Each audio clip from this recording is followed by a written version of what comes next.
হরে কৃষ্ণ বন্ধুরা, আপনাদের সবাইকে আদর প্রণাম। আমার নাম হরিদাস, ইস্কন মায়াপুরে থাকি। আপনাদের সবাইকে স্বাগত জানাচ্ছি আজকের শ্রীখোল পাঠে। তাহলে বন্ধু, আজকে আমরা শ্রীখোল পাঠে কি শিখব? কাহার বা ভজন তাল। মাত্র একটা মন্ত্র শিখলে, মৃদঙ্গে বাজালে তাহলে কি হবে? নগর কীর্তনে বাজাতে পারবে। হ্যাঁ, মাত্র একটা মন্ত্র শিখলে। যদি আপনি নূতন ভিডিওটি প্রথমবার দেখছেন তাহলে আপনি লাভদায়ক হবেন। কেন? আজকের ভিডিওতে আপনি অতি সরল একটা মাত্র মন্ত্র শিখে যান, নগর কীর্তনে বাজাইতে পারবেন। কেমন করে? ভিডিওটি শেষ পর্যন্ত দেখুন, ভুলে যাবেন না। কৃপা করে চ্যানেলটি সাবস্ক্রাইব করে দেবেন। তাহলে বন্ধু, আজকে আমরা শিখব কাহার বা ভজন তাল। মাত্র একটা মন্ত্র, সব থেকে সরল সহজ মন্ত্র। হ্যাঁ, সব থেকে ছোট মন্ত্র। 5 মিনিট লাগবে শিখতে। ভিডিওটি শেষ পর্যন্ত ভালো করে দেখুন। শব্দগুলি মৃদঙ্গে কেমন করে উচ্চারণ হচ্ছে এইগুলো ভালো করে দেখবেন, তাহলে তাড়াতাড়ি শিখে যাবেন। ভিডিও শেষ, বাজনা শেখা হয়ে গেল। হ্যাঁ, মন্ত্রটি লেখা আসছে। কি লেখা আছে? ধিন তিতা তিগি ধিতা। আসুন শিখব। ধিন, 3টে আঙ্গুলি মাঝখানে চেপে ধা একসাথে বাজাবেন। কি বললাম? এই 3টে আঙ্গুলি মাঝখানে চেপে ধা একসাথে বাজাবেন, তাহলে এটা হবে ধিন। হলো। ইয়ার পরে তিতা, 3টে আঙ্গুলি মাঝখানে চেপে বাজাবেন, এইটা হবে তি। আর তারপরে তা, একটা আঙ্গুলি মাঝখানে উড়িয়ে থা একসাথে বাজাবেন, তাহলে তা। আমরা কতটুক শিখলাম? ধিন তি তা। হলো। ইয়ার পরে শিখব দ্বিতীয় স্টেপ, তিগি ধিতা। 3টে আঙ্গুলি মাঝখানে চেপে বাজাবেন। কেমন করে বাজাবেন? চেপে বাজাবেন। এই 3টে আঙ্গুলি মাঝখানে চেপে বাজাবেন, এইটা হবে তি। আর গি ভালো করে দেখবেন, এইটাই কষ্ট। গি এইরকম এইরকম ভাবে বাজবে, এইরকম। এই 3টে আঙ্গুলি এইরকম বাজালে গি হবে। তাহলে তি, গি, আর ইয়ার পরে ধিত্তা। 3টে আঙ্গুলি মাঝখানে চেপে ধা একসাথে বাজাবে, কি হবে? ধি। ইয়ার পরে একটা আঙ্গুলি মাঝখানে উড়িয়ে তা। বাস। তাহলে আসুন একটি একটি অক্ষর ভালো করে সরল ভাবে বাজিয়ে দেখাচ্ছে। ধিন তি তা, তি গি ধি তা। এইরকম ভাবে অক্ষরে অক্ষরে 10-15 বার বাজিয়ে যাবেন। তাহলে কি হবে? সব জিনিসগুলো খেয়াল থাকবে, মন্ত্র খেয়াল থাকবে। এই মন্ত্র গানেতে কেমন করে বাজে সে খেয়াল থাক, সব কিছু খেয়াল থাকবে। সে শব্দগুলো কেমন করে মৃদঙ্গে উচ্চারণ করতে হয়, বাজাইতে হয়। হ্যাঁ, ধীরে ধীরে বাজালে জিনিসগুলো খেয়াল থাকে। তাহলে বন্ধু, এই মন্ত্র যখন নগর কীর্তনে বাজবে শুনতে কেমন লাগবে? যেমন ধরুন বাংলার নগর কীর্তন, মানে সকাল সকালে প্রভাত ফেরি কীর্তন চলছে। কেমন?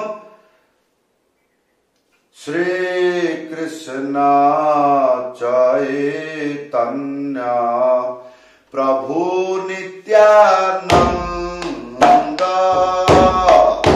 শ্রী অদ্বৈত গদাধর শিবাসাদি গৌর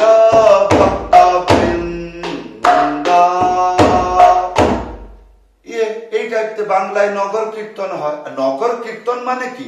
দাঁড়িয়ে দাঁড়িয়ে, হেঁটে হেঁটে, গ্রামে গঞ্জে, শহরে নগরে সাধুরা যখন কীর্তন করতে করতে চলতে থাকে, সেই দৃশ্য নগর কীর্তন বলে। আশা করি বুঝতে পারছেন। হ্যাঁ, আরেক প্রকার যেমন বাংলায় গান হয়, যেমন হরে কৃষ্ণ কৃষ্ণ কৃষ্ণ হরে হরে, হরে রাম রাম রাম হরে হরে। এই যেমন ইস্কনের হরে কৃষ্ণ কৃষ্ণ কৃষ্ণ হরে হরে, হরে রাম রাম রাম হরে হরে। এইবার প্রশ্ন হবে, আচ্ছা হরিনাম হইল, ভজনে বাজবে? এই পৃথিবীতে, কি বললাম, বাংলায় নয়, এই পুরো পৃথিবীতে যতগুলো কাহার বা তালের গান আছে, কি বাজাইতে পারবে? হ্যাঁ, কোন কোন গান আছে একটু দ্রুত গতিতে, ডবল গতিতে গান হচ্ছে, তবে এই মন্ত্রটা বাজবে না। কেন? এই মন্ত্রটা হলো গান শুরু হলো, এইটা হলো ধীর বাজনা। যখন বাংলার মধ্যে কোন মঠ বাড়িতে আরম্ভ হলো ভজন কীর্তন, তখন এই মন্ত্রটা বাজবে। কিন্তু অনেক অনেক দেখা যায় ভজনগুলি কাহার বা তালে, কিন্তু এই মন্ত্র বাজাইতে পারবে না। কেন? হয়তো দেখা গেল সেই গানটি দ্রুত গতিতে আছে, যেমন রাধে রাধে জপা করো, কৃষ্ণ নাম রস পিয়া করো, তো সেই জায়গায় এই মন্ত্র বাজবে না। কেন? সেই গানটি দৌড়াচ্ছে। কি দৌড়াচ্ছে? মানে দ্রুত গতি হচ্ছে, ডাবল গতি হচ্ছে, এই জন্য এটা বাজবে না। কেন? এইটা হলো ধীর। কোনটা? ধি তিতা তিগি ধিতা ধিন, তিতা তিগি ধিতা। যেমন ভজন, ভজ হুরে মন শ্রী নন্দন নন্দন, তুলসী আরতি, নমো নমো তুলসী কৃষ্ণ প্রিয়সী, নমো নমো। এই নৃসিংহ আরতি, যে এই যেরকম গোবিন্দ জয় জয়, গোপাল জয় জয়, গৌর গৌর গৌর হরি, গৌর গৌর গৌর হরি, এইরকম ভাবে চলবে। আগে বাজনাটি শিখে যান। হ্যাঁ, যেরকম আমি গান গাইলাম, এই গানের মধ্যে যেটা মুখস্থ আছে, মনে আছে, লা লা লা লা লা, এইরকম সুর করে গাইবেন, আর মন্ত্রটা মাথায় রাখবেন, ধীরে ধীরে বাজাতে থাকবেন। হ্যাঁ, তাহলে বন্ধু, এই ছিল আজকের মৃদঙ্গ শিক্ষা। কেমন লাগলো? আশা করব ভিডিওতে কমেন্ট করে জানাবেন, ভুলে যাবেন না চ্যানেলটি সাবস্ক্রাইব করে দেবেন। তাহলে বন্ধু, যদি আপনি আমার কাছে মৃদঙ্গ পাঠ শিখতে চান, তাহলে শিখতে পারবেন বাড়িতে বসে। কেমন করে? অনলাইন ক্লাসে জয়েন হোক, মানে অনলাইন ক্লাসে যুক্ত হইতে হবে। কেমন করে? উপরে হোয়াটসঅ্যাপ নম্বর আসছে, লিখে না হলে কল করে আপনি জানাইতে পারবেন। তাহলে বন্ধু, আপনারা সবাই জিজ্ঞাসা করছেন, কি আমি আজকে থেকে শুরু করলাম মৃদঙ্গ শিক্ষা, বুঝতে পারছি না কোথায় থেকে শুরু করব। কেন?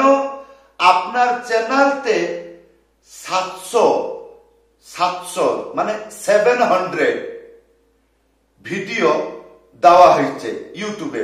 তাহলে কোন ভিডিও থেকে শুরু করব? তা এতগুলো ভিডিও, তাহলে কে, যদি আমি তাকে বলি 1 নম্বর থেকে শুরু কর, তাহলে ও পাগল হয়ে যাবে। 700 ভিডিও, তার মানে আমি কতটা ভিডিও দেখে শিখলে আমি গানেতে বাজাইতে পারবো, বুঝতে পারছি না, তাহলে বন্ধু দেখুন লেখা এসে যাচ্ছে। এটা হলো একটি নূতন চ্যানেল। যদি আপনি হিন্দি ভাষা বুঝতে পারছেন তাহলে এই চ্যানেলে চলে যাবেন, এই ভিডিওগুলো দেখবেন প্রথম থেকে দেখুন, বুঝতে পারবেন কেমন করে বাজাইতে হয়। আজকে প্রথম দিন কি বাজাবো বুঝতে পারবেন। তাহলে ইউটিউবে সার্চ করবেন। কেমন করে সার্চ করবেন দেখুন, আই লাভ মৃদঙ্গ, এইটা লিখে সার্চ করবেন। আশা করব তাড়াতাড়ি শিখে যাবেন। আশা করব চ্যানেলটি সাবস্ক্রাইব করে দেবেন। আপনাদের জন্য এটা বানিয়েলাম হিন্দি ভাষা। যদি আপনি বুঝতে পারবেন, আশা করি বুঝতে পারবেন, সরল লাগবে, তাহলে বন্ধু আশা করব চ্যানেলটি সাবস্ক্রাইব করে দেবেন আর শিখতে চেষ্টা করবেন। কোনো অসুবিধা হলে ভিডিওতে কমেন্ট করে জানাইতে পারবেন। সবাইকে ধন্যবাদ, সবাইকে প্রণাম। হরে কৃষ্ণ।